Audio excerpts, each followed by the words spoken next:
guys, let's just unpack all those stories kaCeliwe Dada. Uyakhumbula ngithi uthi indoda yakhe le uMr Dada, i-Nigerian man lo ayeshade naye, wamthola esikoleni, bashada, bathola iy'ngane esasesikoleni. The first child wayenza i-medicine, I think wayenza i-medicine usisters at the time. She had the child, she was doing 4th year at the time. And then bamtresha ubhuti, nami I was one of those people abamtresha wathiwa nje ngeke wena ungathengela uMercedes yokuqala yashayisa yaba i-write off. Eyesibili bamthengele enye yathathwa, ithe sithathiwe wahamba brothers. Bathe ku-social media ke bhuti njengoba usuqhamuka usukhuluma usuletha noneni wase-Nigeria, we must believe you thina. We're not going to believe you. Thina sobhiliva nini bhuti masusikhiphele amaphepha ashoyo ukuthi iMercedes le eyadu sisters ekhokhela 20,000 kube u-23,000 including insurance. So khulumisana kahle ke then bamdonsa ku-social media, bambeka kwi-filthy uMr Dada lo, umuntu kaSisters uCeliwe. Bathi thina simane uCeliwe, nami futhi yazi mina it's crazy, ngisamane uCeliwe, ngime nje uCeliwe ngoba uCeliwe seningane eziwu-3 zalo bhuti.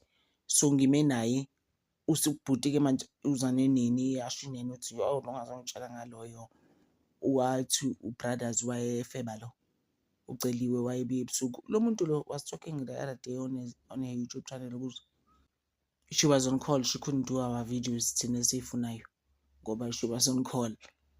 Uyasebenza lo muntu azabuya ebusuku, uyasho lo. And another thing ofanele ukuthi uyikhumbule mayikhuluma uCeliwe ukuthi ene ubesebenza inini athi lo baba lo bese-cheater esekhohlakele and uCeliwe is bitter. This is why he left her. She's just a bitter woman now. She comes and akhuluma stories sakhe. So it's very obviously we're going to believe her. So I said, no, it's fine. Nami ngisho njalo nalabantu abashilo ukuthi kulungile ke letha ama-receipt usho ukuthi uyakhokha u-23,000 wemoto. Wawukhokha at the time when the car nje bethi uCeliwe she bought the car. So wena makuthi wazithengela sicela ukhiphe lokho phela, asinandaba nezinye izinto simane uCeliwe. Mina nje ngimane uCeliwe ayikabi, ngimane nje naye udokotela Bandla guys, ayikabi. It's not even because umuntu wesifazane, it's because nje vele ngima naye. Nginayo enye reason, nginaleyo reason leyo ukuthi ngima naye.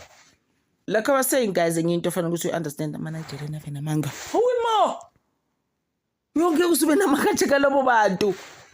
You never like ngiyazi ukuthi unamanga. Uyimuzwa noma ekhuluma manje sitry story sakhe sizama ukusichaza usezena ne-accent yethu khona la ithi yo ya ne ya yo. I'm like no please, noma ungaze uzambe kanjani namanga. That's what I said. So nje